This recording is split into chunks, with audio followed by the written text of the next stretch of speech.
CSGO is a great game and, well, I'm pretty addicted to it. I don't play it as much as I used to, but I do usually play a few games of matchmaking or face it on most evenings, or at least every few days. The game is doing great as well. I recently did a video on how much the game has progressed in a competitive level to the point where the major tournaments are now having $1 million prize funds, which is crazy, and also hundreds and thousands of players on Steam every single day. With all that said, it's certainly not a game without its flaws, and as much as I love to play it, I can be in equal parts frustrated when specific things happen. There are certainly a few things that are inconsistent in the game, and certainly things that I would change to balance the game better, and that's what we're going to be talking about in today's video. I'll go into detail on each one of them, but the main ones are pistol balance, jumping kills, both of which are a real annoyance to me, and also some grenade inconsistencies, including one-way smokes. Let's start with pistol balance. I've touched on this before, but it's time to go deep into the depths of probably one of my most hated things in CSGO. In CSGO, you have 5 viable pistols: the CZ75, the P250, the Tech 9, the 5.7 and the Deagle. When I say viable, I mean that these are the 5 pistols you would choose from if you had enough money and were, say, ecoing against an opponent who had better weaponry like rifles and AWPs. Let's start though with a positive note, the Deagle. I think right now the Deagle is in a pretty good place. It's hard to use, but if you can practice with it and get used to the delay between shots to get accurate fire, it's deadly in the right hands. That's exactly how it should be. It's expensive, but high risk, high reward. You can do some real damage if you're good, because it's going to kill in one shot to the head, but if you're not good with it, you won't hit the broadside of a barn door. That to me is perfectly balanced. You've got a pistol here that can only take out a guy with a rifle if he does a brilliant shot. Excellent. Also, you've got to be standing still to get the best accuracy out of the Deagle. You can't just be running around and expecting to get accurate kills, unless of course you get very, very lucky. And then on the other hand, we've got pistols like the Tech 9 and 5.7 that promote the complete opposite of the Deagle. These are cheap pistols by comparison at $500, and yet their entire mantra is not to stand still and aim, but instead they promote you spamming fire as fast as possible and actually moving, because that's where they benefit. The Tech 9 has had plenty of nerfs over its time in the game, but I have to say that right now I would literally jump for joy if it was just completely removed. That's how much I don't like it. And when I say I don't like it, like, I use it myself because it's stupidly good on eco rounds, especially when coupled with armor. But for a balanced game, I don't think it's good. As a terrorist, you can run, spam the Tech 9, and here is the kicker: if you hit an enemy who has full health, Kevlar and helmet in the head, it's an instant 1 bullet kill at close range and 2 at most others. So essentially, we go from having a pistol that requires good aim, patience and skill like the Deagle, to a pistol that promotes me just spamming in a general direction, running around, and I will more than likely get a headshot. To me, that makes zero sense. The 5.7 is pretty much the same story, although I think the Tech 9 is far worse. The P250 on the other hand is a little bit better. It will still kill in one shot to the head, but at least it's not the run and gun machine that the Tech 9 is. That being said, I do still think it's a bit silly that I can buy a pistol for $300 that can one-shot a CT to the head, whereas their expensive rifle can't do the same to me. An M4, for example, won't kill at close range with 1 bullet to the head if you're wearing head armor, whereas a P250 will. That to me feels very unbalanced. Check out this clip from Middle on Dust 2. This is the view from me pushing out with the Tech 9 and the view that the enemy player would have. It's literally impossible in some circumstances to react. The peaker's advantage in CSGO combined with the pistol accuracy whilst moving and the already fast movement speed, throw the damage and armor penetration on top, and you've got a deadly combination that I think quite frankly is overpowered in CSGO. In my opinion, the only pistol that should kill with one shot to the head at any range is the Deagle. That's how it always used to be. Sure, there were some other pistols in, say, CS 1.6, but they were all pretty bad. It was the same for Source.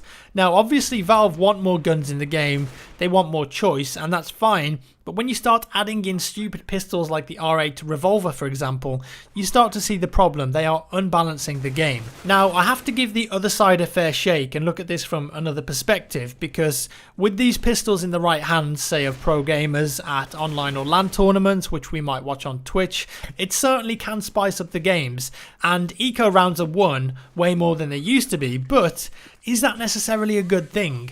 Do we really want to see teams winning eco rounds quite regularly because they ran into a bomb site with 5 Tech 9s and armor and just spammed around bullets? Like, winning eco rounds in 1.6 used to be very rare, and if you won one, it was a great achievement. It really meant something and it felt like you'd turned the game around already. If I was watching or playing in an old tournament and a team won a save round, it was amazing. Like, you felt great about it because it was almost a round that you shouldn't be winning. In CSGO now though, a save is never really a save. Like, you expect to win the eco rounds most of the time, especially as T-side. It's okay guys, just get Tech 9 and armor and we'll rush and we can still win this. The philosophy of how to play the game has changed because of how good the save weapons and pistols actually are. So now that's out of the way, let's talk about something even more controversial: jump shots. This is unfortunately something we're seeing way more often these days. Pro players are doing it all the time because the game is benefiting those who do. And I tested a lot of scenarios jumping with AWPs, pistols, and overall I was really surprised at what I saw. So the way I see things, in Counter-Strike, jumping with any weapon should be incredibly inaccurate. Your shot should go way off center in a random direction, and the chance of you hitting a jumping or falling shot should be so slim that if it happened, it was a big deal. Right now, it feels like it happens in every game that you play. I tried jump shooting in a private server and I was hitting way too many of these shots. Essentially, think if you're aiming at the same spot and jumping with, say, an AWP, what I found was that the grouping of shots was far too close when you were aiming than it should have been. In fact, in some instances, it was exactly where you were aiming, and that's the problem. This shouldn't be happening. Sometimes you're experiencing 100% accuracy while jumping with weapons, which I think really needs to be fixed. It's so backwards to me that that's how Counter-Strike is now. It's actually a serious, viable tactic to jump shot, and like I said, it's why you see it in so many pro games, especially on retakes. It's the same with pistols, even worse in fact. I've seen some ridiculous pistol shots happen, and do we really want that sort of thing in the game? Do we want instances on Dust 2 where a guy is planting the bomb in a 1v1 or defusing and the other team wins by jumping up and hitting them in midair? This is Counter-Strike at the end of the day, and jump shotting or trick shotting shouldn't be part of the game.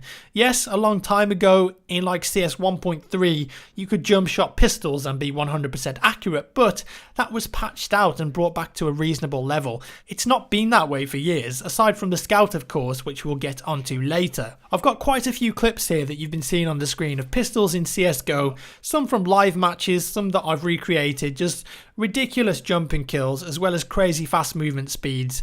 Means that they're just insane right now, and it's really backwards to me that this is happening in CS. We're at a position in CSGO today where in some circumstances I would much rather have a Tech 9 and armor than a rifle. And well, really that shouldn't be the case. Like, if I'm ecoing, I should never feel that I have an advantage over a player who's got a full kit out with an M4 and armor. But with guns like the Tech 9, you honestly feel like you can just run in somewhere, spam it, jump with it and get kills. I don't think that puts CSGO in a great light. This is meant to be the most skilled FPS that you can play right now. Okay, so pistols, clearly a big issue for me, but there's also something else which I've been noticing a lot of inconsistencies with, and that's grenades. HE grenades to start with. I've had instances where a grenade has landed right next to me but done 0 damage. Or I've also had times when I've thrown a grenade at someone expecting it to kill them or do a lot of damage to them based on how it looked when it exploded, and again, it does very little or 0 damage. Why? Well, the environment and geometry of the maps is pretty much to blame for this. Check this out on Overpass. If you're stood behind this small little red cart in Underground and a grenade lands on the other side, it's going to absorb all of, or at least most of the damage, despite it having a gap through the middle. Even worse is if, say, a grenade lands right behind an object, like these 2 control panels, that's going to absorb the entire damage even if you're right next to it. If the game thinks there's any sort of geometry between you and the blast, it will reduce the damage. This can be something tiny like in these examples, which I think is kind of dumb, or something bigger like a wall. A grenade can land right on the stairs in front of you at head height and it won't do any damage, or it will do a tiny amount just because there's a tiny lip there. The reason is that a small portion of the ledge of the stairs is technically obscuring your player model from the blast and absorbing the damage. I think this needs looking into. If I throw a grenade down those stairs and a player is there, I expect it to do a ton of damage because it looks like it should, but sometimes it doesn't. Like, it's confusing for players, especially newer players. The same thing applies in Underground on Mirage. If a grenade lands on the ledge, it may mean that the player walking up from Underground gets no damage at all. I'm not saying, hey, let's make this like CS 1.6 and have grenades that do damage through walls, because that was dumb, but I'd just like to see a little more leeway with this.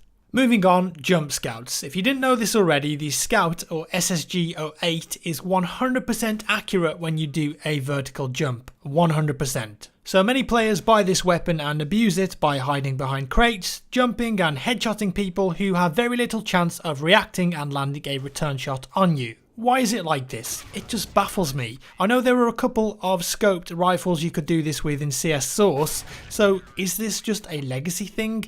If it is, why do we need it now? Is it a buff to the scout? Well, it already has the ridiculous movement speed bonus even when zoomed in, and you can one-shot opponents without armor. Why does it need this extra jumping thing as well? Please get rid of the jump scout valve. It just doesn't make any sense to have this mechanic in CSGO in my opinion, and it looks plain stupid. Now, the last thing I want to talk about is one-way smokes. If you don't know what a one-way smoke is, it's essentially when one player is sat in or around a smoke and can't be seen, but he or she can still see enemies in front of the smoke, giving the defender a massive advantage. I guarantee that this has happened to you in lots of matches before and left you asking, what the hell was that? How did he see me through that smoke? There's a number of places you can do it on all different maps. Most of them are shared within the community on Steam, on YouTube, wherever. So lots of people can learn how to do these quite easily. And I know that Valve have looked into smokes in the past, but I think it's at the point where professionals are purposefully doing them, and it's a side to the game that I'd like to see gone. Like, check out some of these one-way smokes. Some of them are filthy. This one here is on the A-bomb site on Dust 2, where a player sits behind the crate at long. They can peek down and see anyone that's a corner or pit. It's very advantageous. There's also this one on Upper B on Mirage, which is beyond dirty. You literally cannot see anyone, but he can see you enough to put 2 bullets in your face and then strafe away out the window. How about this one at Vietnam on Inferno? If the player doesn't move, you're literally unable to see them and they can get a clear view of you. There's even this one at the top of Banana, pop a smoke that lands on the car and you just spot underneath it and mop up anyone that walks up.